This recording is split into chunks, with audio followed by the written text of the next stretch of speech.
Bonjour, bonjour tout le monde. Merci d'être ici.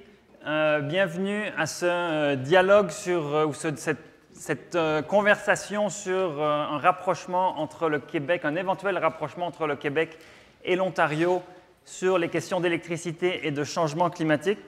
Je m'appelle Pierre-Olivier, je suis professeur à HEC Montréal. Je suis titulaire de la chaire de gestion du secteur de l'énergie. Most of our discussions today will be in English. We chose to make this decision in order to reach out to a wider audience in Ontario and Quebec. We are here, we gathered today in this room, but we're also live on the internet. There's a webinar, so welcome to the people following us on the webinar. Sorry for the delay in starting this event. On the webinar, you don't have to look for the right building, but some people here went to the wrong building. Because there are two HEC buildings. So thank you very much for being here. I'm Pierre-Olivier, as I just mentioned. We're delighted to host this second roundtable on Ontario-Quebec electricity and climate change. We had one in Toronto in January with a different panel, similar audience, but from Ontario. And because we do have the belief that there are important benefits that could be reached if Ontario and Quebec were joining forces to plan their electricity sector and climate change policy. So Mark Winfield from York University that I'll present in a few minutes and also that will talk to us today is really behind this event. We got some support from SHRC, the Social Science and Humanities Research Council of Canada, to organize these workshops where we bring together people from the industry and academia and NGOs to discuss these issues. So today the agenda is shown on the board. We will start with 4 presentations. And I'll present these 4 speakers in a minute. And that will be, initially it will be one way from us to you or from them to you, but then we'll take a break and then we'll have a full hour of discussions where we will definitely invite you to ask questions, make comments, participate. We really want to engage and have a dialogue. So although the first part won't be so interactive, the second part will really be. And for those of you who are live on the web, we invite you to send questions, email questions on the webinar software. You can enter questions. We receive these questions. And after the break, which will happen at around 10:30, we'll gather these questions and we'll make our best to cover all of them afterward. There are cameras in the room, so just be aware of them, but it's not an issue.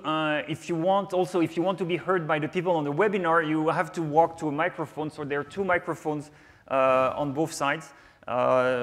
So that's also something that everyone should be aware of. So we will start with 4 presentations. So I will present our 4 speakers first, and then we'll move on to these presentations. So the first speaker will be Mark Winfield. He's an associate professor at York University in the Department of Environmental Studies. He's the co-chair of York's Sustainable Energy Initiative. And he's the co-organizer of this event here with the chair of Energy Sector Management.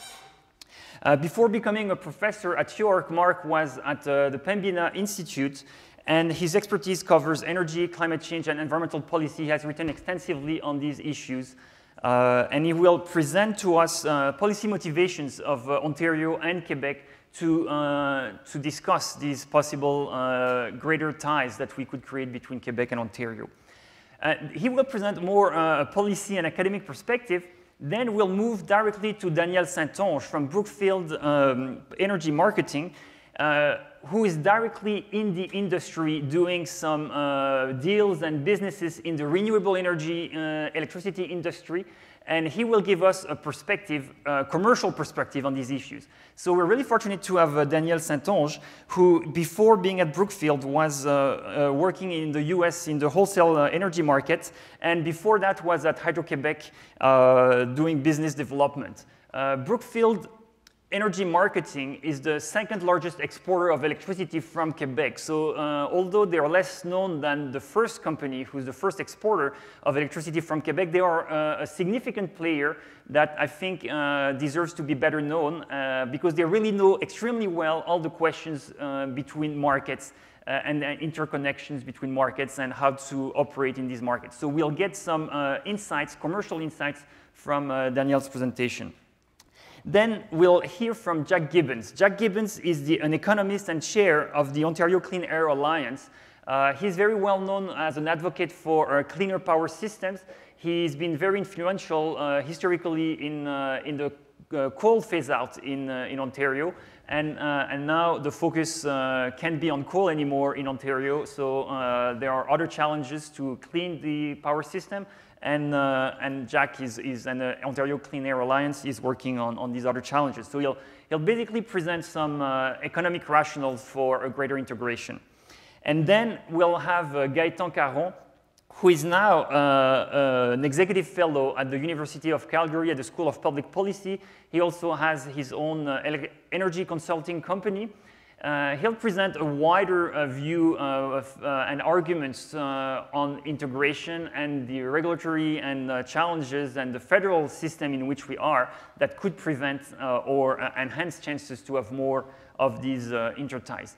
Gaëtan, as you may know, was formerly at the National Energy Board.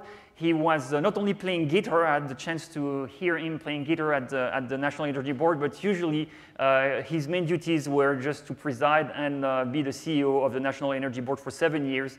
Not so long ago, he stepped out less than 2 years ago, or just a year ago, actually, in last June. When we were planning for this event, we couldn't think, I think, of a better timing. And it's a little bit of a coincidence that we actually have this event today on April 10th, because we weren't really aware that there would be a summit, a climate change summit in Quebec next Tuesday, where most likely Ontario will make some significant announcements towards their climate change policy. And I think and hope, and it's been announced in the Globe and Mail, that they would actually join or mention their intention to join the cap-and-trade system that Quebec and Ontario have created. So I think that's a very interesting timing for this event and to foster this conversation. So we're happy to have this kind of coincidence, and we're happy that we have so much interest from you and people from the webinar. Electricity, although in Ontario it's not dominant in greenhouse gas emissions, electricity is still accounting for almost 9% of Ontario's emission. So it is still significant. The power sector worldwide is extremely important in terms of greenhouse gas emissions. If every country around the world was doing the same thing as Ontario and phasing out coal, that would be a huge improvement in terms of climate change. But there are still some challenges. And even without considering climate change, there would be a lot of interest and benefits to organize power systems in a more integrated way. So the two challenges are related. There are some benefits to collaborate independently, but if we do that jointly, there could be some even greater benefits. So that's why we basically initiated this conversation and think there's some potential to reach out this potential. The business community, the NGOs, the civil society has to work together, and the understanding of these sectors has to be greater to make sure that we actually move on towards a more efficient climate and energy sector. I've already spoken too much for my role today. I will moderate questions later, but I'll leave the floor to our speakers. They'll have up to 15 minutes each to present. We'll have a conversation, if time allows, after their presentations, at the end of the 4 presentations. But I'll step out and load Gaëtan Caron, not Gaëtan Caron, Mark Winfield's presentation. Merci, Pierre. Thank you, everybody. I want to thank in particular Joanne for her efforts in organizing this event. And it's also very nice to see some familiar faces. As Pierre mentioned, this is supported through the Social Sciences and Humanities Research Council. Indeed, it had its origins in another Social Sciences and Humanities Research Council grant around the development of smart grids. And indeed, it was through that we made the connection with Maya Jenigan, who then connected me with Pierre, which is where all of this came together.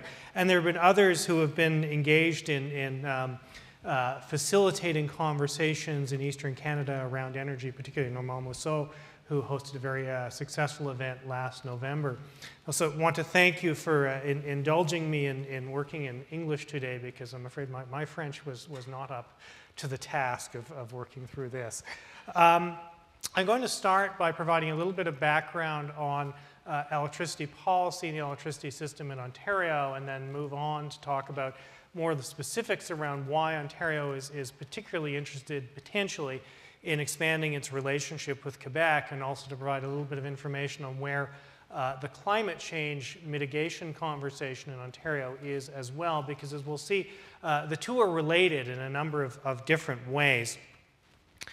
The past 20 years or so has actually been a period of considerable upheaval and instability in the electricity sector in Ontario. We've gone through some fairly dramatic shifts from as of 1995, we had a vertically integrated monopoly system. Ontario Hydro owned an overwhelming portion of the generating assets. It did the system planning. It did the grid operation. It controlled the transmission network and the rural distribution network. We then went through a phase of a fairly radical experiment with marketization, in which we broke Ontario Hydro up into a number of successor organizations. Ontario Power Generation took over the generating assets, nuclear, hydroelectric, and coal-fired. Hydro One Networks took over the transmission and local distribution system. There was an independent market operator set up to operate what was supposed to be a wholesale electricity market. One of the key principles behind the market reforms was that there would be no central planning agent, that the market would make investment decisions about the operation of the Ontario market. There was a very rapid realization that certain key actors in the system, particularly large industrial consumers, although they had promoted that idea, in practice found it just a little too frightening to consider that nobody was flying the plane at that stage, and the risk of inadequate supply seemed very, very real as Ontario came to the realization that over the next 20 to 25 years, virtually all of the existing generating assets, everything but the hydroelectric facilities, it constitutes about 80% of the system, the nuclear facilities, the coal facilities, were facing end of life, and that there would need to be major investments in rebuilding the system. So where we've ended up now is what is sometimes referred to as a hybrid system.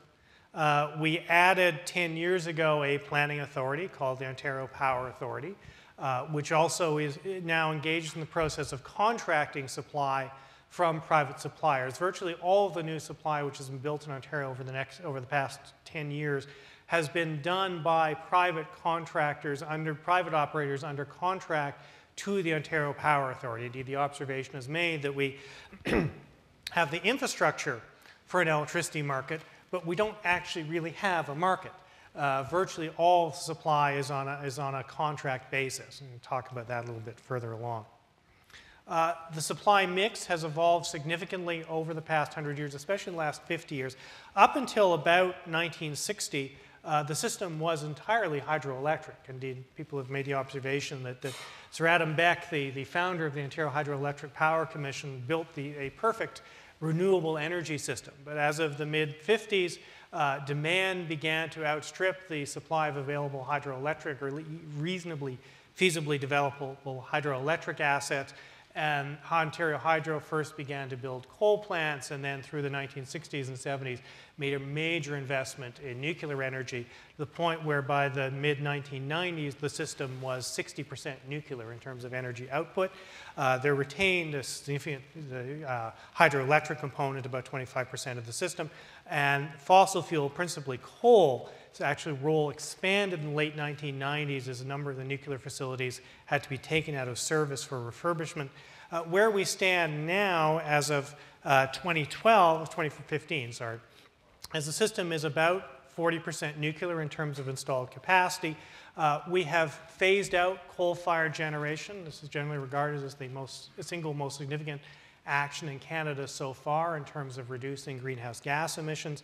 The corollary to that has been the construction of very major investment in gas-fired generation, now approaching 10,000 megawatts installed capacity. And that's almost from almost zero a decade ago. We now have a substantial wind fleet in place as well. And again, that's even more recent. That's happened very, very rapidly. We now have about 2,500 megawatts of installed wind. So as I mentioned, the coal phase-out was completed in April of 2014. Where we stand now also is we've been through a process of building. There were 21 natural gas-fired power plants contracted, a mixture of combined cycle and single cycle for peaking purposes. That build-out, with the exception of two very infamous locations, is now virtually complete. It is important to note that these plants operate almost exclusively on the basis of fixed-price contracts, and payment is largely on the basis of capacity, not utilization. The assumption is that the need at the time was to provide capacity, and so these plants generally don't operate within the wholesale market. They're on the basis of contracted supply. We're in the midst of a very ambitious build-out of renewables. In addition to the 2,500 megawatts of wind, which is now installed, there's expectations, indeed contracted, another 2,800 megawatts of wind to be in place by the end of 2018, and also a substantial build-out of solar going on as well, about 3,475 megawatts of solar expected to be installed by around 2025. Indeed, most of that will be completed by 2018. One of the questions which is out there is whether the province is going to make any further investments in low-impact renewables beyond about 2018. Once the current build-out is complete, at the moment there are no commitments to do anything further. The situation with nuclear is somewhat more complicated. Ontario has 3 nuclear facilities, one at Pickering with 8 reactors, another at Bruce with 8 reactors, and 4 reactors at Darlington. We've been through a very interesting experience with the nuclear fleet over the past 20 years. We have completed partially refurbishments on the older Pickering A and Bruce A facilities, although those did not go exactly as planned. There were substantial cost overruns, there were substantial delays. Indeed, 2 of the refurbishments at Pickering were abandoned as no longer cost effective. This has raised some very, very significant questions in Ontario about the wisdom of proceeding with further refurbishments. Indeed, there's been a decision made already to phase out the B part of the Pickering plant, 4 reactors, by 2020. There are a number of factors at work there, but certainly the potential cost risks associated with refurbishment were no small factor there. And indeed, the major decisions which are now left in play in Ontario at the moment are around whether or not to refurbish the 4 reactors at Darlington and the 4 reactors at the Bruce B facility. What happens on this front does have significant greenhouse gas emission implications. At the moment, the natural gas plant fleet which has been constructed is relatively underutilized. Indeed, the OPA's planning document suggests current utilization rates, at least for their planning purposes, were around 40%. If we move forward with the nuclear refurbishments, the expectation is that what we will do is run up the natural gas plant substantially to make up for the shortfall in nuclear supply, effectively a kind of mirror process to what happened in the late 90s and early 2000s when the older Pickering, the Pickering A and Bruce A facilities were taken out of service. And at that stage, we ran up the coal-fired plants to make up the missing supply. So we are potentially looking at a substantial increase in electricity-related greenhouse gas emissions during the refurbishment period. Ontario Power Generation has been somewhat uncertain about exactly the extent to which the gas-fired plants would need to be run relative to other facilities, but there is potential for a fairly substantial increase in emissions, and indeed for that to last for an extended period of time. The other major development in Ontario has been that over the past decade, we've seen a substantial decline in electricity demand. And this was contrary to the planning assumptions on which the Ontario Power Authority was operating, and indeed many other actors were assuming as well. Initially, this was attributed to a cyclical process of the economic downturn of 2008, which resulted in a slowdown of economic activity, and that reduced electricity consumption. But I think it's becoming clear now that this is actually a structural phenomenon. That what has been happening is that the Ontario economy is undergoing a structural change away from relatively energy-intensive manufacturing and resource processing activities in the direction of service and knowledge-based economic activities, with the result that the energy intensity of the economy has been reduced. Indeed, most of the independent assessments of likely future demand project out either flat lines or very sort of moderate movement, either or up or down. But there is no, at least in the view of everybody's view, I must admit, except for the Ontario Power Authority and the Government of Ontario, there's not much expectation that demand will grow. This does have implications in terms of supply. This is the Ontario Power Authority's most recent sort of demand scenario, and it's sort of the bar graph here essentially shows the existing and contracted electricity resources. This is gas, hydro, renewables, and you can see the orange part is the Darlington refurbishment and the purple is the Bruce refurbishment. The crucial part here is the three lines showing the demand projections. The high line is the red line.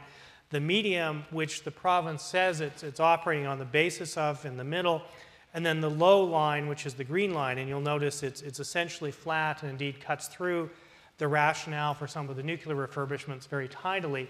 I suspect you would find that most independent observers of the energy and electricity and economic scene in Ontario would tend to take the view that the low line here is actually the more realistic projection in terms of future demand. The province historically has not had a strong interest in interprovincial cooperation. It certainly has had relationships with all of the neighboring jurisdictions, but these relationships have been used on a contingency basis. There have been no firm supply arrangements. Indeed, the notion of energy self-sufficiency has been a long-standing principle in Ontario electricity policy. One that, of course, ignores the fact that the natural gas comes from Western Canada, the uranium comes from Saskatchewan, and the coal used to come from the US Midwest. But the province has now, as of the most recent long-term energy plan, opened the door to some sort of firm import arrangements where such imports would have system benefits and are cost-effective for Ontario ratepayers. I think there are three drivers at work here in terms of why Ontario is potentially interested in firm import arrangements, particularly with a jurisdiction which may have substantial storage capacity. There is, in the future, seen to be potentially some need for assistance with grid balancing, given the growing fleet of intermittent renewables. So far, the independent electricity system operator reports that they have been able to integrate the 2,500 megawatts of wind added to the system so far with relatively little complication. Indeed, they're very confident about that, and we've been asking them, could they write that down, please, to describe how that's actually worked. But as the renewables fleet, the intermittent renewables fleet grows, it is anticipated there will need to be more capacity for balancing and storage. There is also an interest in the short term in alternatives to natural gas-fired generation during the nuclear refurbishment process. And indeed, this was an option that appeared in the original system plan in 2007 and seems to have re-entered into the conversation more recently. And that in itself has then led to a further set of questions, which is, well, if we can import hydroelectricity for a limited period as a replacement for baseload supply to replace the nuclear facilities, then why can't that be a permanent arrangement? Particularly given the track record in terms of cost and reliability associated with the nuclear refurbishments which have occurred to date. Ontario Power Generation is currently estimating that the refurbishment of Darlington will cost somewhere in the range of 8.9 cents per kilowatt hour, total cost in the neighborhood of $13 billion.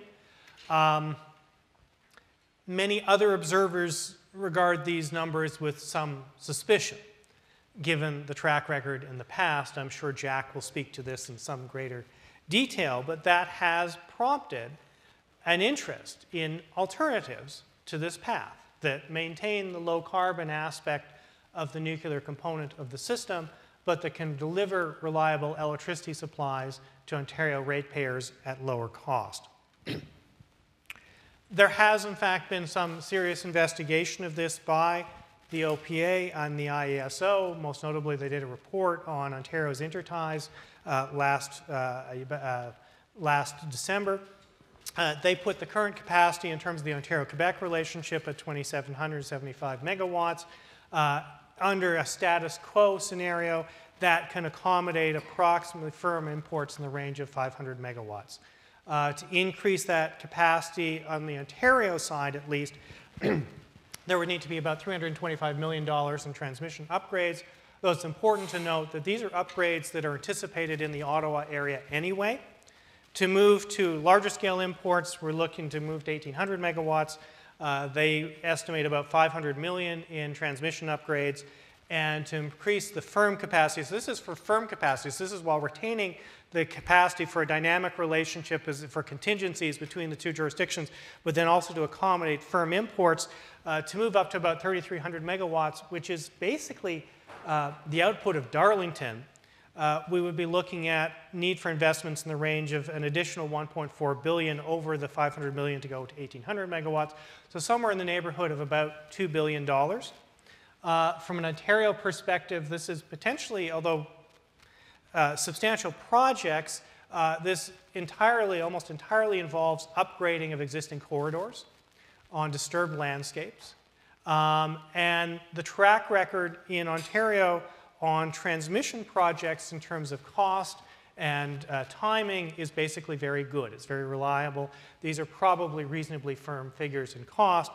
Note well the comparison with the cost of the Darlington refurbishment, which is going to be at least $13 billion, and if historical experience is any indicator, likely to be even more and unlikely to actually be delivered on time. So from an Ontario perspective, in terms of an infrastructure view, these sorts of investments are potentially very, very attractive and very rational. In terms of climate change policy, and just touch on this briefly, the province is still committed to targets of a 6% reduction by 2014, a 15% reduction by 2020, and I think, somewhat aspirational goal of an 80% reduction by 2050. This was, I think, made when it was very fashionable for politicians to make commitments to very ambitious greenhouse gas emission reduction goals somewhere around the middle of the current century, when they won't be around to have to deal with whether or not those goals have actually been achieved.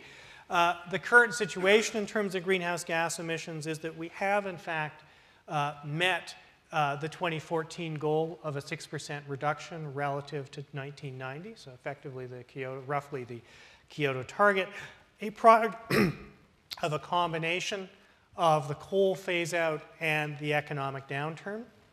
The situation going forward in terms of meeting the 14% reduction for 2020 is much less certain. Indeed, under the current policy measures, the expectation is that target would not be met by a fairly substantial margin. In terms of where emissions come from in Ontario, transportation is the largest single source, at least up until very recently, has been where the growth in emissions has been very, very much concentrated in Ontario. It's road transportation above all, a mixture of passenger transportation and freight. Emissions from industry, as partially as a consequence of the restructuring of the Ontario economy, which has been occurring, have actually declined quite substantially. They're down about 11% relative to 1990. So there's fairly substantial progress there. Buildings are another major contributor, principally the result of natural gas use for space heating and water heating. And then finally, electricity, where we've made substantial gains, but I indicated before, those gains are potentially at some risk depending on how the nuclear refurbishments are managed. We could see a substantial increase in greenhouse gas emissions in the electricity sector if we, as the current plan seems to indicate, we rely on natural gas-fired generation to fill the supply gap. Until relatively recently, the province had been in a state of I think, quasi-retreat on climate change. Most of the original drivers, the middle part of the last decade, that brought the province's engagement have in a sense disappeared. The threat of unilateral federal action now seems somewhat remote, at least with the current administration. At the time Ontario formulated its strategy, the concern was that the federal government was contemplating some sort of national regime which would have advantaged Western Canadian fossil fuel interests over Central Canadian manufacturing interests. The possibility of some sort of US federal action involving trade-related measures now seems quite remote as well. Something along Waxman-Markey is not going to make its way through the US Congress anytime soon. And the measures that the Obama administration is pursuing under the Clean Air Act have no direct trade implications. And of course, Ontario was a participant in the Western Climate Initiative, but it, as we know, has at least in part disintegrated mostly on the US side, with only Quebec and California having moved forward with the cap and trade regime for now. The province does now have a discussion paper on carbon pricing out there. All of the signals at the moment seem to be in the direction of a cap and trade system.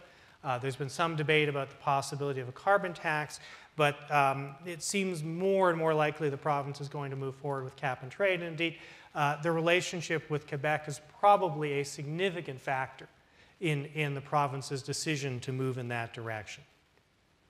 So in the end, I think there is what we're seeing in the expansion of the conversation between Ontario and Quebec is a recognition of a degree of commonality of interest between the two parties, that we are dealing with a federal government that is disinterested at best in climate change mitigation. We are looking at a federal policy approach to energy, which is almost entirely oriented towards the needs of the carbon jurisdictions and does not seem to pay very much attention to the non-carbon jurisdictions at all. We are mostly apparently conduits for pipelines. And there has been a declared shared interest in a low-carbon transition.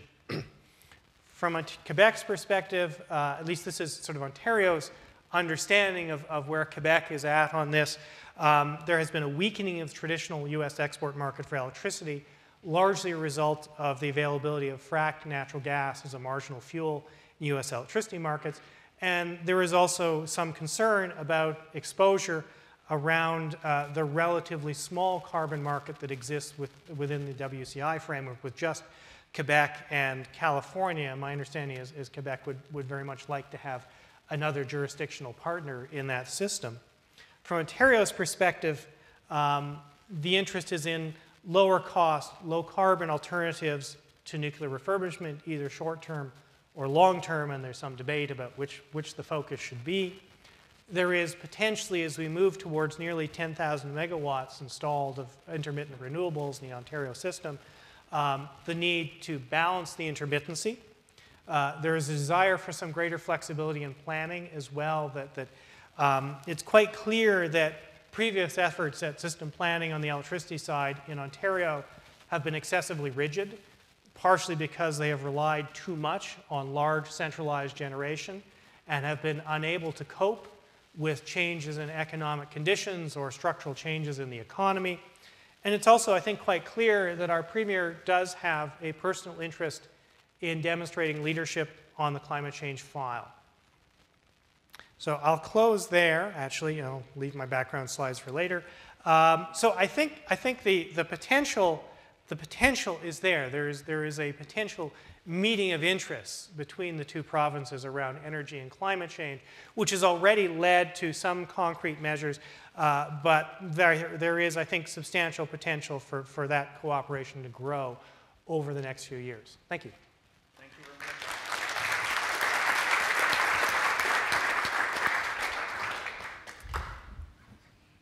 So Danielle, if you want to join us here. I concur with your views, and I will try not to be redundant and just keep it to a complementary statement. So what I'd like to do in the next 15 minutes or so is to share with you some humble observation of my participation in the energy market of the last 25 years. I will try to focus on commercial, practical views, not theoretical analysis, economical analysis. We have smarter people than me to do that on the panel. And what I want to do is really share with you views on why it is so challenging to develop new transmission infrastructure, enhance electricity system on a regional collaboration basis in a carbon reduction era. So here it goes. So if you can read that, I have to tell you that you are a robot. You are not a human. And just to give you some perspective and to obviously show you the pain of reading it, it's a Brookfield affiliated company, are traded publicly. So my views that I will share with you this morning are personal, are not the one of Brookfield. So you've been warned. So. Now I can say what I want. All right. Just 2 minutes on Brookfield. As Pierre-Olivier mentioned, we're pretty discreet, you know. We're not a flashy company in the media, and we like it that way. But nonetheless, we're an important economical actor. We are a Quebec company on the renewable power side. You can see it from my accent. I'm not from South Bronx, you know. So, and the head office of Brookfield Energie Marketing, the company I work for, that handle all the commercial activity for the renewable platform, is located in Gatineau. And we have also our control center for our Canadian asset in Gatineau. So it's not a fact that is like widely known, but it's a reality, and we're committed to the Quebec market and to contribute to the economy. So Brookfield is divided in 4 operating silos. First one is the real estate property, represent about half of the asset, more than half of the asset value under management and activities of the sector. Renewable power division I work for. It's fairly new. It started in 1997 in Quebec, in Outaouais region. Our portfolio, the initial plants were spin-off from pulp and paper manufacturing facility into an income trust fund and grew up from there. Infrastructure, we own infrastructure across the world, and a private equity fund. So a little bit more detail on the renewable energy side. We currently own about 6,700 megawatt in 5 countries, with the large influence, large presence in the Northeast, as you will see in my next slide. 85% hydroelectric. So hydroelectricity is definitely our bread and butter, our level of expertise that we're very comfortable, and we can humbly claim that we know really well and operate with the best standard. We also are involved in the wind generation in Ontario, significant portfolio, California, and also in New Hampshire. And recently in Brazil. Just made our first investment on the wind side in Brazil. Quick snapshot on Quebec, about 300 megawatt. It's a fairly small portfolio, obviously compared with our big cousin, Quebec production, but it's enough to power 130,000 homes per year. A neat feature of our system, we are at the interconnection we are at the provincial border of Quebec and Ontario. So that allows us to either sell in Ontario or through Quebec, reaching out other jurisdictions, such as New England and New York. We have about 1.8 gigawatt hour and some storage capabilities in Quebec. We have some figures also in surrounding Quebec, our Ontario portfolio, 1,400 megawatt. New York, over 700 megawatt of mostly small hydro generation. That is essentially merchant. And New England, a wide portfolio also that includes a pump storage facility in Massachusetts. So I don't want to repeat what Mark just presented to you, but I just want to give a snapshot of what are the challenges that Ontario and Quebec at a high level are facing. I think the root of the problem is each jurisdiction have different characteristics, different market structure, and different needs that prevent fluidity between markets, between products. So I think what's very important for a market to be efficient, it's to be fluid, and especially since most of the electricity products are very fungible. An electron generated from a nuclear station or a wind farm, when it's generated, it's the same, you know. It's the impact, the attribute that comes with it that needs to be valorized. Capacity should be fungible across jurisdiction. It's not the case. You cannot export or transact capacity in and out of Ontario. That will probably change within a year. We hope it will be the case. But what you need in terms of making market efficient is it's fluidity between jurisdictions. And obviously, each province and jurisdictions wants to protect their economic interest in priority over taking risk of facing hurdles in the future. So again, Ontario challenge, I think they will face tight reserve margin. Mark did a great presentation. Right now, there's a surplus situation. What will happen with the nuclear fleet would be very important to the future, so there's very difficult decision to take right now. I don't want to repeat again what Mark said. And intermittent resources will continue playing, not affecting, but will create a balancing requirement that need to be fully addressed. It's absolutely important that Ontario continues supporting development of renewable intermittent resource, but you need to better plan to these resources, the balancing need, in order to avoid seeing a lot of negative pricing like we've seen over recent years. So, again, Mark did a great presentation about the history of the market. It's an hybrid market, and I don't think it provided the full spectrum of benefit like it was initially expected. So, Quebec has its own challenge as well. There's an increasing capacity deficit in winter time. Hydro-Quebec production, Hydro-Quebec distribution is addressing that need through first round of long-term RFP. There's a 500 megawatt long-term capacity RFP that is ongoing right now. There should be others in the future.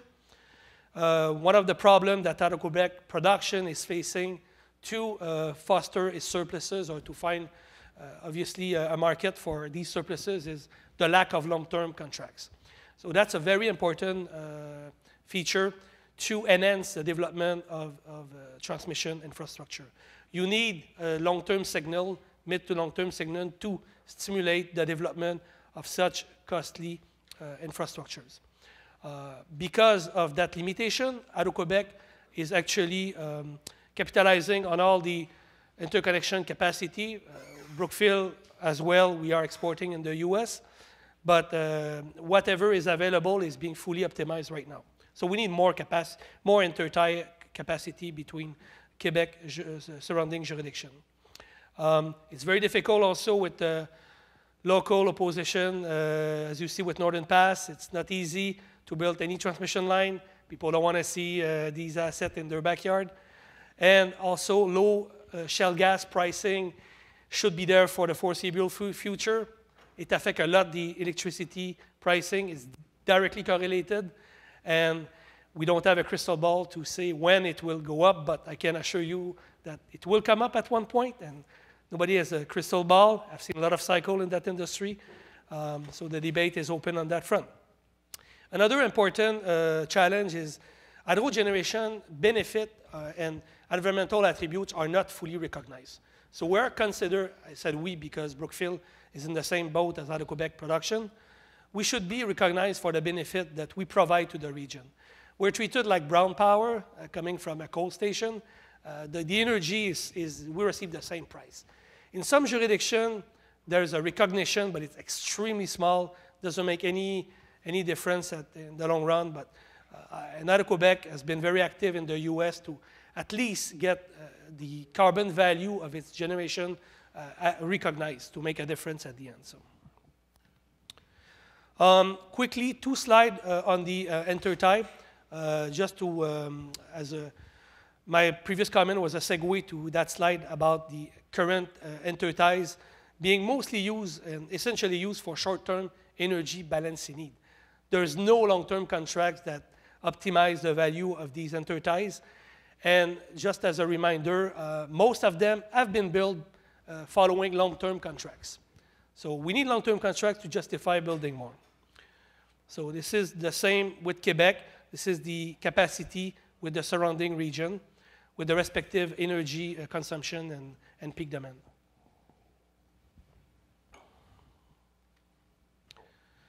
So, challenge and recent initiative. I don't want to cover, don't want to repeat myself again, but Quebec, Ontario seasonal capacity swap. I think it's a great initiative. However, on a practical standpoint, I'm still waiting to see the detail in terms of how it will work, who will provide these megawatt, at which price, when they will return, the associated energy. I mean, the energy price evolves so much that it could be a big difference between these timings. So in Ontario, the IESO doesn't own the generation. They match the generation with the load. And in Quebec, out-of-Quebec production is not regulated. So there's a lot of regulatory and commercial obstacle to that initiative that we applaud. And frankly, Ontario being an open market, I'm very curious to see who will contribute these megawatts. Brookfield would like to obviously contribute on the same playing field as Quebec and others to such initiative. Unofficial discussion between province, I think now it's official. We know there's discussion going on to, as an alternative for Quebec to replace some nuclear refurbishment power, and Brookfield would like to play a role too on that front. And I agree with Mark that it should be a long-term solution, not a short-term fix. Quebec has been very public on its willingness to sign new PPA. We've seen that in Vermont recently with Premier Couillard, and they're open for business for sure. So, but then they need new interconnection, they need new intertie, which will be driven by long-term contracts initiative. Lack of export capabilities. Quebec is more than willing to take risk, to commit significant capital to these new infrastructure, but there's still opposition to it, and there's no long-term price signal to support it. Lack of recognition of environmental benefit. I did mention that while Ontario is definitely open to consider clean imports, the government has requested last year the IESO and OPA to review how to integrate further clean import into the province. It has challenges, it's not easy, but there's some obviously opposition inside Ontario from obviously inside generators and a lot of stakeholders that are difficult to please. So also Ontario contemplate cap and trade initiative that has been announced recently. It's a great news. We hope that they will join WCI. We need a critical mass of participants, and that would be 60% of the population of Canada being covered by that program, and hopefully regaining some momentum in the US. So cap and trade is definitely a good way to go, but we need to have a broader scope of participants to make it work properly. I'd like to just look at South in New England. There's different initiative going on. I think it's very interesting, and we could probably use some of the initiative, try to see if replicable in Eastern Canada. The needs are huge. This is a snapshot of currently the targets in terms of renewable procurement. And the one at the left is for all New England. You can see that there's 10 terawatt-hour of incremental clean power that will be needed between 2016 and 2030. So this is huge. And the global warming solution in Massachusetts only, the target are significant. You're talking between 40 and 60 terawatt-hour of non-emitting energy that will be necessary by 2050 to achieve the objective that are currently targeted. So where are in New England the resource to fill up that need? If you look at the ISO New England interconnection queue, they are mostly in Maine. So you have 3,700 megawatt of potential resources that have filed for interconnection at ISO New England. However, these resources are constrained. There's no transmission to bring them south to Massachusetts. Maine, while there have been a lot of improvements, significant investment in the AC system, there's still bottlenecks between Maine and New Hampshire to bring incremental power. So that's not easy, that would be expensive, and that's why there have been transmission projects proposed to alleviate that. I'll come up a little bit later on what are these specific projects. The states have worked since 2009 together to try to address jointly these needs. It's challenging because each state has different goals, different renewable procurement target, definition. So it's not consistent. What's renewable in one state, it's different in the others. So again, my comment about fluidity, if there can be consistent definition, that will definitely enhance transaction and reduce the cost on a regional basis. So they've been looking at ways to procure significant quantity of clean energy and develop infrastructure jointly that they could not do alone. It's challenging. There was a big effort and legislative action considered last fall, but the gubernatorial election changed the landscape a bit. And Massachusetts alone was contemplating buying 20 terawatt-hour per year. So that would have been enough to really justify Northern Pass Line or other significant transmission project. So now what is contemplated, it's procurement of 2 terawatt-hour under residual authorities. So the states, to the authorities that have been voted by the respective house, can procure 2 terawatt-hour of class 1 resource and some large hydro. It's Connecticut that can purchase large hydro only. Rhode Island has a discretionary authority to purchase some, but it's small, and they made a statement that they will not commit to long-term PPA. So it's really Massachusetts and Connecticut that are on the driver's seat for that initiative.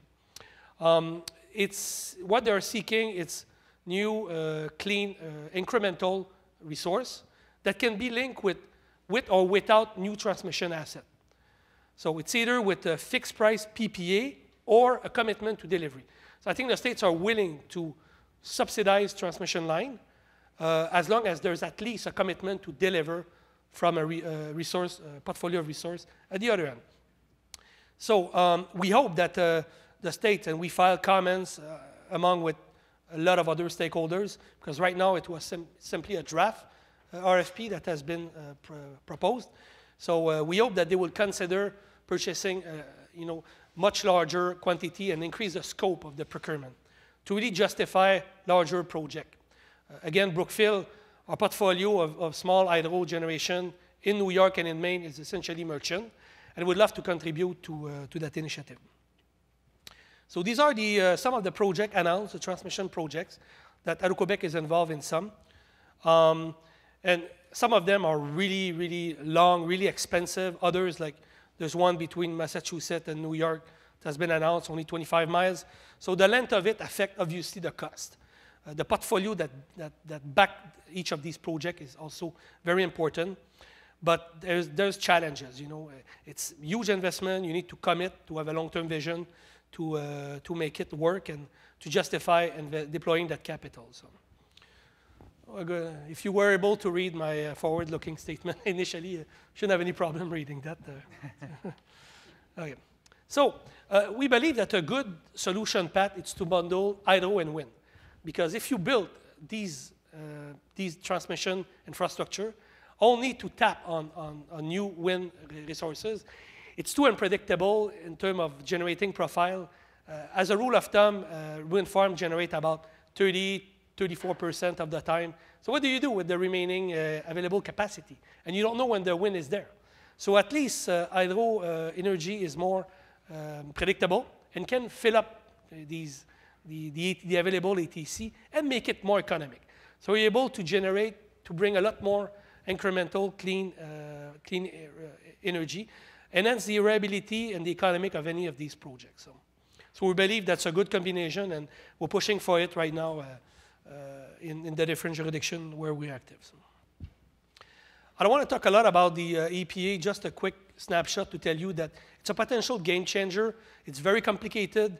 There's a target to reduce significant by 30% the CO2 emission in the US. There's targets that will be assigned, we think, next summer to each state. State need to come up with a compliance program. And obviously, there's a lot of resistance in many states, Southeast and the West, Pacific West, among others. And each state are already pretty advanced in their own respective reduction program, others less. So it's going to be extremely difficult to please everybody to implement a program that will bring these benefits and achieve these objectives. But if it's implemented properly with a strong political support, it can be a game changer. You will have a lot of coal stations being shut down. It will need to be replaced by something else, and that will change the landscape in long term. So, some key takeaways. I'll be redundant a little bit here, but there's no easy, simple, and low-risk solution for achieving these carbon goal targets, while enhancing at the same time energy market. Each jurisdiction has its own interest and protective, want to protect its economy, and you absolutely need to have a long-term vision. Sophie Brochu has been promoting that idea recently in conferences, and I totally share that view that you don't need like a federal law to make it happen. You need to have the province to work together with a similar long-term vision to capture the full spectrum benefit of what each market can provide to each other. So, hydro generation should be fully recognized for the benefit they provide to these markets. You should harmonize carbon management program, have independent accounting also of utilities. When Hydro-Québec import power or another jurisdiction, not only Hydro-Québec, but Manitoba or other jurisdictions, you need to factor the carbon impact in your portfolio. I know it's very attractive right now to develop natural gas fire generation, to increase consumption of natural gas with low price due to shale gas being abundant. But again, it's a cycle, so we should not be overexposed to that commodity. Political deciders and regulators should again recognize that long-term contracts, mid to long-term, is a sound decision. It's a sound risk management practice. Utilities should hedge mid to long-term and to provide the price signal to justify building more infrastructure. When prices are low, obviously everybody likes to ride the market, and why would they take the risk of committing long-term? But at one point, they need that power. In New England last winter, prices were through the roof for 2-3 months, and politicians start panicking, and so you shouldn't wait for that moment. You need to have a vision and have, obviously, the means to make it happen. Ontario, I share the conclusion of Mark, is going in the right direction. They're open to consider further clean imports, and with the carbon cap and trade potential market, should be announced next week. I think they're moving the right direction, and that should definitely enhance the collaboration between these provinces. Let's conclude. I hope I haven't been too... Okay.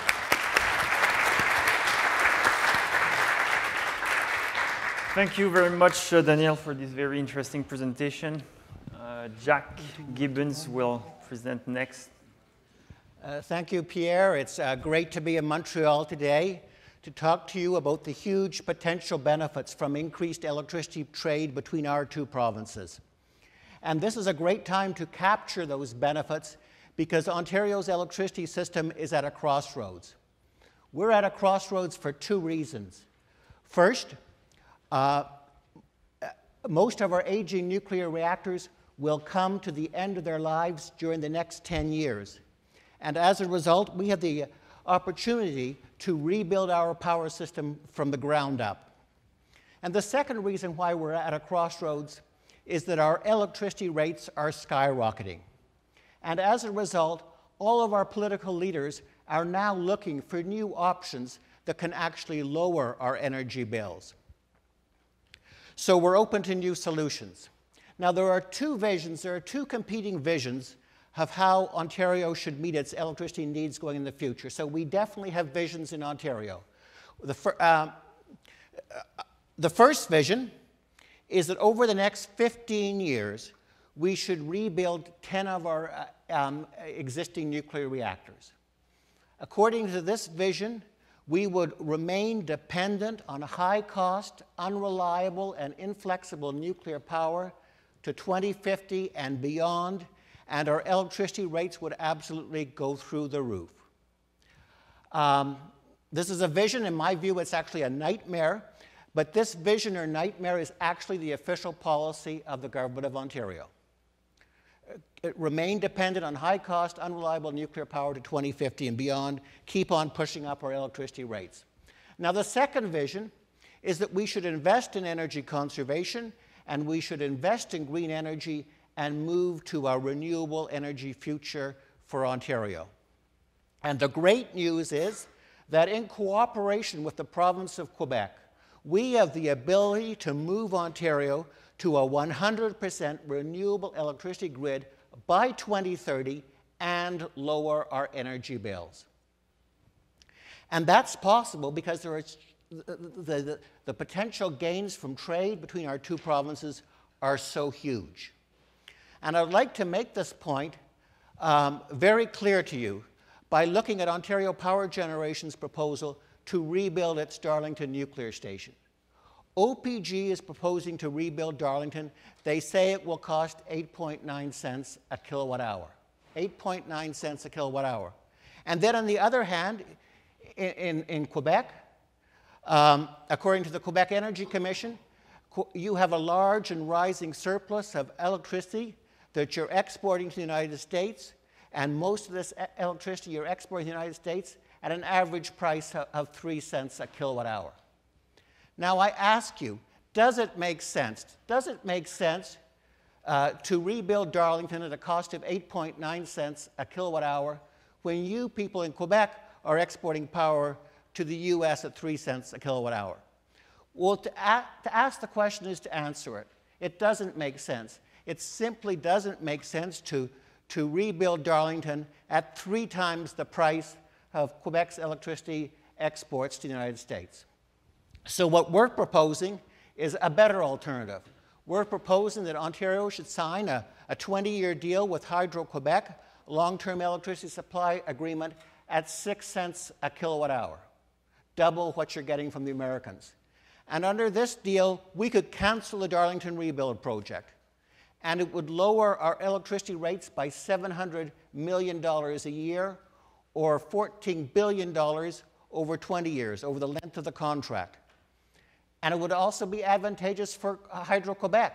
This contract would increase your profits, Hydro-Quebec's profits, by $700 million a year, or $14 billion over 20 years.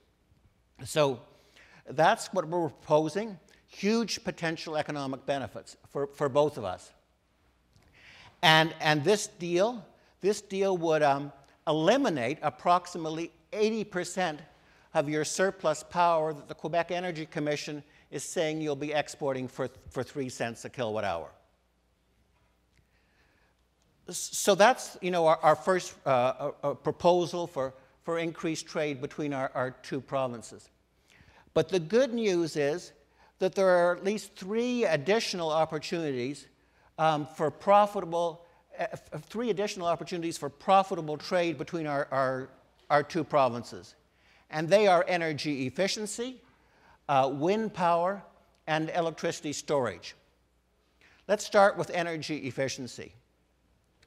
By investing in energy efficiency, Hydro-Quebec could reduce the energy bills of its domestic customers and free up more of its existing heritage hydro capacity for export to Ontario. And these export sales could be very profitable for Hydro-Quebec because they could help us avoid the need for the Bruce nuclear station rebuild, which would also be a very high-cost project. And so you can increase your export capacity by doing energy efficiency, reducing your domestic demand, freeing up more of your existing heritage capacity. And in this context, it's important to note that Quebec's electricity consumption per person is the highest in the world, the highest in the world. So we believe that you have a huge untapped energy efficiency potential, which you could use to increase your exports to Ontario and the States. Now let's turn to wind energy. I think probably most of you know that in December, Hydro-Quebec signed contracts for over 400 megawatts of new wind power from private sector companies. And the average price of this wind power was 7.6 cents per kilowatt hour. And that includes the incremental transmission costs. So what does this tell us? It tells us that Quebec wind power can also meet Ontario's electricity needs at a lower cost than rebuilding our nuclear reactors. And the third other opportunity is electricity storage. And other speakers have alluded to this. But with your huge, vast hydroelectric reservoirs, these are a great storage system that can convert Ontario's wind power resources from an intermittent, unreliable source of power to a firm, baseload, 24/7 source of power. And this is how it could work. When Ontario's wind power production is above average, we would export the surplus to Quebec to help keep the lights on in Montreal. Hydro-Quebec could therefore store more water in its hydroelectric reserves, and when our wind power production in Ontario is below average, then Hydro-Quebec could use that extra stored water and to export power back to Ontario. So that way we could turn our wind power resources with your storage facilities into a firm, baseload, reliable source of power for Ontario that could help replace our nuclear units. I hope I've convinced you that the increased trade between our two provinces has huge potential benefits for both of us. And so now I would like to turn to the politics of increased electricity trade between our two provinces. And the really good news is that both our premiers are strong supporters of increased electricity trade. They both want to do economic deals that are mutually beneficial. So that's great news. It wasn't always the case. And the other great news from the Ontario perspective is virtually everyone in Ontario supports water power imports from Quebec that will lower our energy bills. Virtually everyone in Ontario, even if they happen to be in favor of nuclear power, believe that water power is a superior option for producing electricity. So there's huge public support from the public for water power imports that will lower our bills. Now, of course, but there is one barrier. There's only one barrier in Ontario to doing a long-term deal, and that is the nuclear lobby. And unfortunately, this is a very powerful special interest group. The nuclear lobby is incredibly politically powerful in Ontario and has distorted our electricity decision-making for decades. And I just want to give you an idea of how powerful this lobby is. So who are its members? Well, first and foremost, Ontario Power Generation and Bruce Power. They are the two largest electricity generation companies in Ontario. They are very pro-nuclear. And then Bruce Power is privately owned. And who are its two major shareholders? Well, the first one is TransCanada, that company that wants to build the Keystone and Energie East pipelines. So it's also an important member of the nuclear lobby. Bruce Power's second major shareholder is the OMERS Pension Fund, which is also very politically powerful in Ontario political circles. It's the pension fund of the Ontario municipal employees. And then there's the unions, the two unions that represent the workers, the employees at the nuclear reactors, Power Workers Union and the Society of Energy Professionals. They're part of the nuclear lobby. And unfortunately, in Ontario, the nuclear lobby also includes senior officials at the Ontario Ministry of Energy and the Independent Electricity System Operator. Many of these senior officials would rather protect the nuclear industry than reduce bills for Ontario's electricity consumers.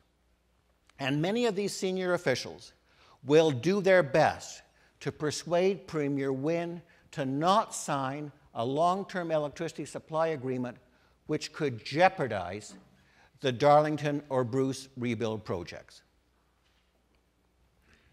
And I think it's interesting to note in this context that the Independent Electricity Systems Operators' employees are members of two unions that have a 7% equity interest in the Bruce B nuclear station.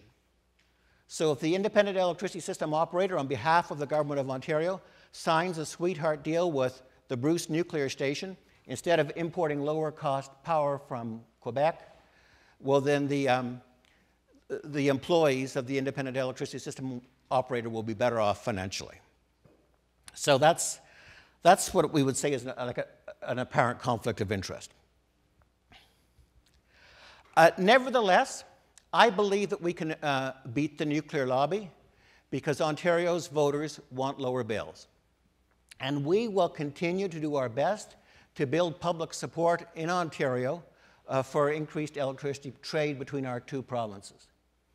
But I would also like to note, there's something that Hydro-Quebec could do to get a deal, to get a long-term deal with Ontario for electricity. Hydro-Quebec could make a public offer of a fair market price that it would give to Ontario for a long-term electricity contract. And if Hydro-Quebec publicly offered Ontario a fair market price, Premier Wynne would have to say yes. She would simply have no choice. If Hydro-Quebec were to offer Ontario a fair market price for a long-term contract which would lower our electricity bills, any Premier of Ontario would have to say yes. So thank you for your attention.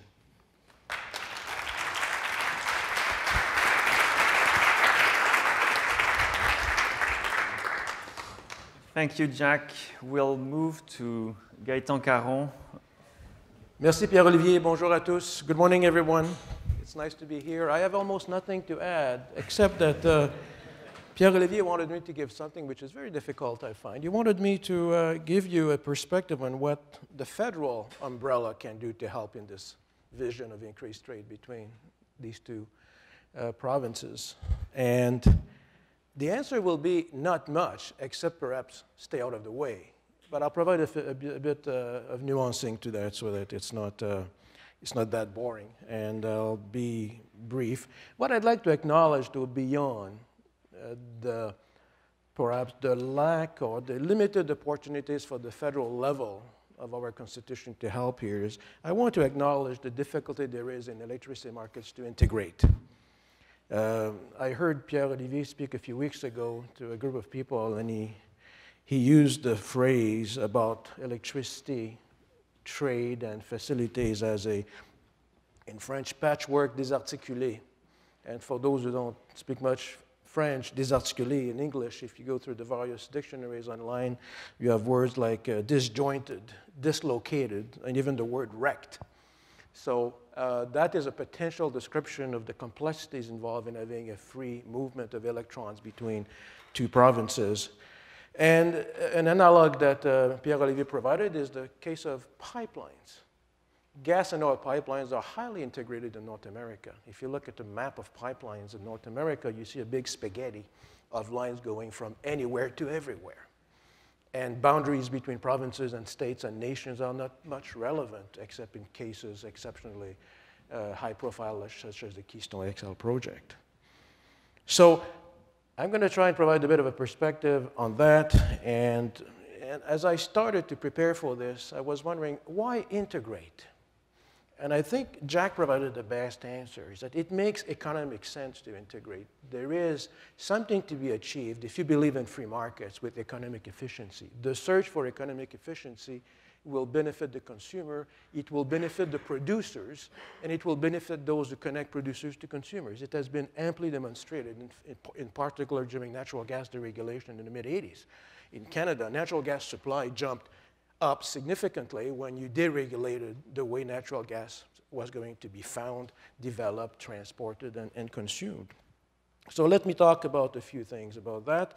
My next slide. I guess I did something wrong here with the technology, but I will recover from that, I'm sure. There we go. So my specific angles, I'd like to start with the notion of energy security, talk about regulation of electricity the way I know it with my federal experience, and talk about regulatory coordination at the federal level. That might give you some relevant information as you study the topic more on. So I start with energy security because the people of our provinces and of the nation, of North America, of the world, want to feel secure about their energy needs. Energy insecurity is a great cause of uncertainty, of social unrest. Energy poverty is a great cause of world instability, including acts of extremism in some poor nations. So to gain energy security and keep it and enhance it, is very, very important. And my authority in terms of defining energy security came from the International Energy Agency, where they define long-term energy security as timely investments to supply energy in line with economic developments and environmental needs. I thought it was a brilliant definition because it does integrate, as the Brundtland Commission asked us to do, the environmental, social, and economic dimensions together. In the short term, energy security comes, according to that definition, with the ability of the energy system to react promptly to sudden changes in the supply-demand balance.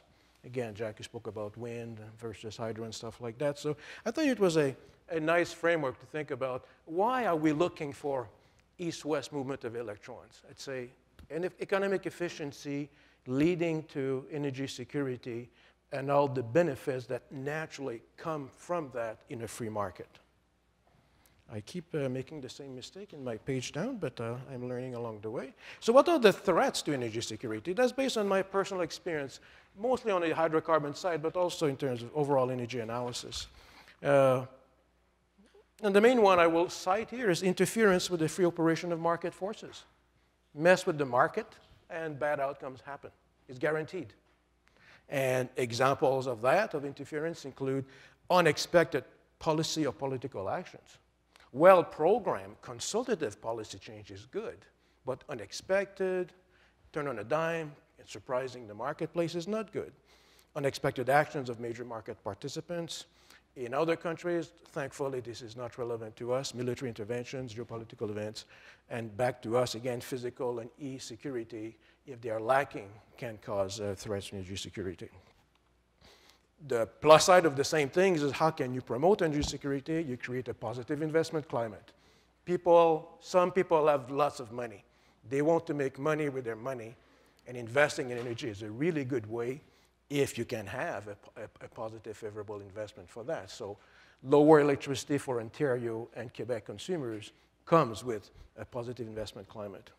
That comes with competition, innovation, research and development, clear, reliable, and predictable laws, clear, reliable, and predictable regulatory frameworks, and because power lines and things like that have elements of monopolistic power, you need to protect against potential abuse of market power through regulation, or at least the threat of regulation if the behaviors of the monopolies come into play.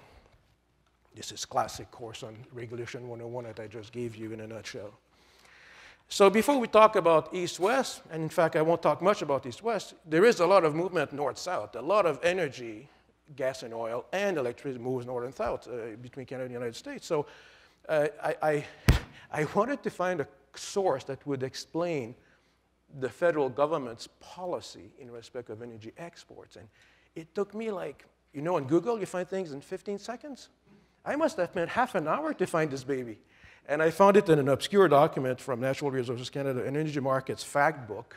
And here's an element of definition of Canada's export policy in energy, which is Canada's energy industries operate within open markets where investments by both Canadian and foreign companies ensure an efficient, competitive, and innovative energy system. So there we go with policy. When you go to regulation federally, the National Energy Board Act, passed by Parliament, requires the NEB to approve under long-term licenses exports of electricity. And the method is pretty simple.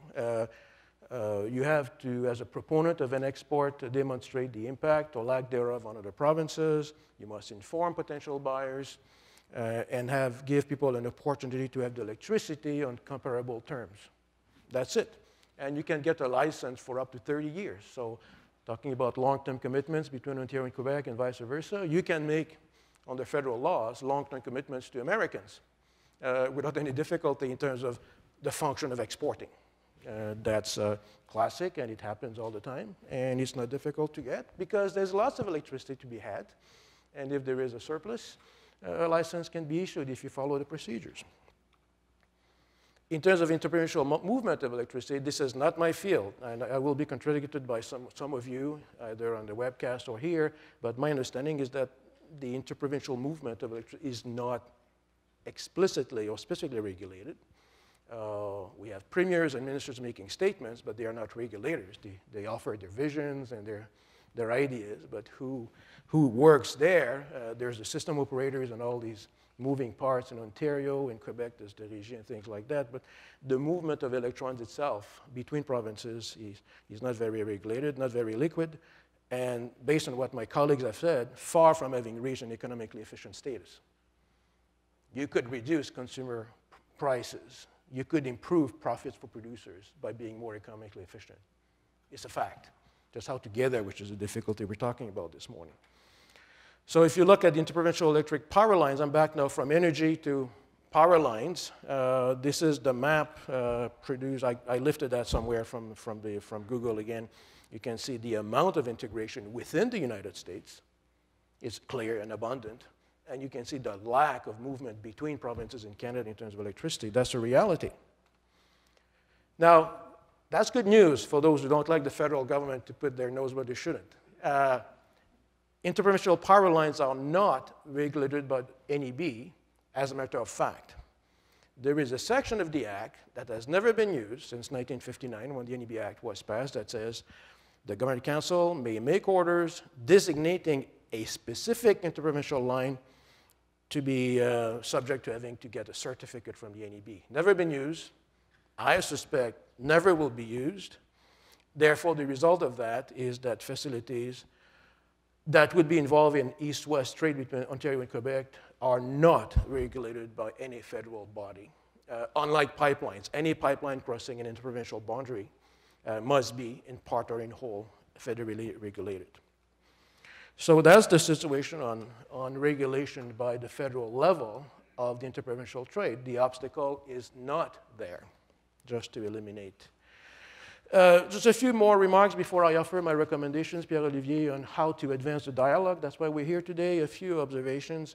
Economic efficiency requires access to unbiased, easy-to-get information. So there are publications from the federal level, from the NEB, that provides what I believe to be unbiased, evidence-based analysis of the marketplace.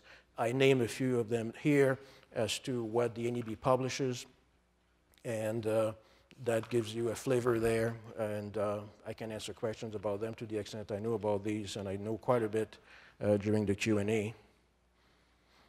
Also, an obstacle which does not exist, in my view, is if a project about infrastructure requires a federal element of environmental assessment. If it's nuclear, the Canadian Nuclear Safety Commission will have a role to play in regulating or doing the assessment of environmental and socioeconomic consequences of nuclear reactors or their refurbishments. If it's a pipeline or international power line, NEB does the environmental assessment. If it's anything else at all in the Fair Nation on any topic, is the Canadian Environmental Assessment Agency. On top of that, because you know bureaucracies have a tendency to step on each other's toes or not collaborate and things like that, there has been since 2007 an office in Ottawa called the Major Projects Management Office, a wonderful creation where deputy ministers from all major departments involved in environmental assessment meet once a month to deal by exception with those projects that are slowing down because of confusion or lack of commitment to resources or whatever. The process of doing environmental assessment at the federal level, and when there is a FedProv arrangement, federal-provincial environmental assessment is tightly managed by the NPMO, creating accountability, creating an expectation that when a time frame is adopted, it will be followed. And that, I think, is a wonderful creation that few people know about, but it's there, and it works, according to my personal observations. The office also undertakes research and policy options to improve the performance of the regulatory system. So they would provide cabinet, the federal cabinet, with ideas on how to amend legislation to better do a better job doing competent environmental assessments. So how to advance the dialogue? We were talking before the event among some of us. We need a vision to improve the trade between provinces. Does anybody recall Mr. Ignatieff in 2009 had a vision he offered then for an east-west electricity corridor? You do not, okay. I vaguely recall myself, and I tried real hard on Google to find one federal natural resources minister who actually talked about that as well, and I couldn't find that quote. Probably precedes to Mr. Ignatieff, because I recall a federal minister talking about we need the east-west grid. The St. John's, the Newfoundland and Labrador House of Assembly passed a motion in 2012 for an east-west electricity corridor, slightly motivated by the Churchill Falls situation, but their pronouncement was national as opposed to regional. So these visions are great, but these people have no money. And it's why I'm going back to economic efficiency and what we need to make forward progress, according to answering Pierre-Olivier's questions, how can we advance the debate?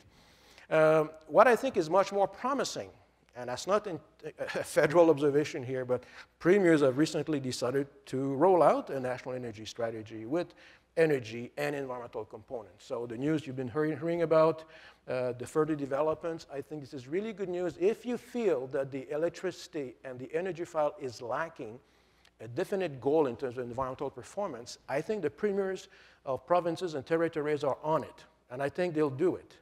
And I live in Alberta. I've lived there for 24 years, I'm sorry, and I feel right now that even Alberta, with if Premier Prentice gets elected in the next month, I wouldn't be surprised to Alberta jumping in and take a stand, perhaps a measured stand, but not incompatible with the way Quebec and Ontario and California are working together. Watch the scene. It will be very interesting to see what happens after the election. So that's all good news. So obstacles, we had a number of slides about obstacles. What are they? If it's not economics, what else? I believe it's mostly economics, but economics including the fact that the environmental externalities related to air quality and climate change are not internalized in the price signal. So it's hard to talk about economics when you don't have that internalized, but assume it is internalized to some extent. What are the obstacles to this trade between Ontario and Quebec? I would claim the risk of future surprising swift policy changes, social acceptability of energy projects is certainly something that is becoming more and more relevant. We could have a whole day on social acceptability or social license, as it is sometimes called. Obstacles to progress, I'd say, is also about the fact that public debates are not always evidence-based, and that the conversations about making progress on something like this are not always inclusive of only relevant arguments. Therefore, you end up with a very cluttered debate. Patchwork désarticulé is not only the reality, I think, of the scene, but what we talk about. There's too much going on when we want to have a vision that can be implemented with people with money to improve the trade between the two provinces. For what it's worth, it's my contribution to that. So my last thing is my concrete ideas, as concrete as they are, but perhaps not very much. But I happen to believe that there's something going on in Quebec right now which is really, really good. And Pierre-Olivier is on one of the committees doing that. The province is Quebec is very inclusive of Quebecers and others, I suspect, if they are from out of the province in terms of producing energy, in terms of reframing a Quebec energy policy. If you check the Ressources Naturelles website, you can see a lot of events, and you can log in, you can monitor, you can ask questions on the policy itself to be reframed, I think, early 2016, if I understand the timelines, or late 15. There is a subset of that where Pierre-Olivier works directly, which is, imagine a strategic environmental assessment of the role of hydrocarbons in Quebec society. You cannot devise a broader strategic environmental assessment than that. And they're tackling it patiently, step by step, including experts talking about it. I think that's a wonderful process. And I'd say in terms of concrete ideas, Pierre-Olivier, participate in these things, especially the young generations who will try to undo what we, the baby boomers, did and left behind us. You need to repair what we've done to the planet and get involved right now and contribute to policy debates and see what you can do. I don't know about any Ontario equivalency, but I suspect there is scope for Ontario policy making where people can express themselves in the public domain. I've got this little beef about upgrading the role of existing public institutions. I think we can do better. You know, people demonstrate against pipelines because they don't have any place to demonstrate against climate change and the oil sands. Where do you go for a valid demonstration against the lack of federal commitment to targets? Well, NEB is having a hearing in town, talk about pipelines to carry oil sands from Alberta to Quebec or New Brunswick. Duh, we're going to have a demonstration because there's no other place. But the real issue is I want to be heard by my governments who make policy about my concerns about climate change. People, of course, they don't like pipelines, but we don't like sewer lines. We don't like grave sites. We don't like roads if they affect the quality of life in my backyard, but these things are necessary if you're going to have transportation and heat space heating. So we need a place for these things, and committees of the Legislative Assembly in Ontario and the Commission parlementaire in Quebec, or even Senate committees in Ottawa, who are less political than House of Commons committee, I think are a wonderful place that we could upgrade as a society by giving them more resources, more concrete reports, and more actionable reports for action at the strategic level before you go into the details. An obvious thing, seek to influence your MLAs and MPs, ask them to not mess with good existing policies, encourage them to change them, and make sure that we remain stable in terms of policy and political environments. I think that's it. I will just reemphasize one last thing. Let's declutter the scene as to what will make these electrons flow from east to west or west to east. Focus on the relevant stuff. And then hope that we can let business people do what they do best, which is to do things that actually create the movement in the end. Merci de votre attention. Thanks for your attention.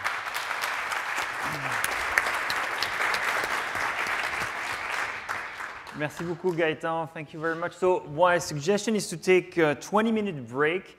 There's coffee for those in the room. When you go across, exit the room and then turn to your right. It's on the back of the room, same floor. And at 11 sharp, we start with our discussion. So prepare your questions. The floor will be yours in 20 minutes. And then, yeah, don't forget microphones to ask questions. You'll have to be there. And on the web, wait 20 minutes and we'll be back with you. Thank you very much.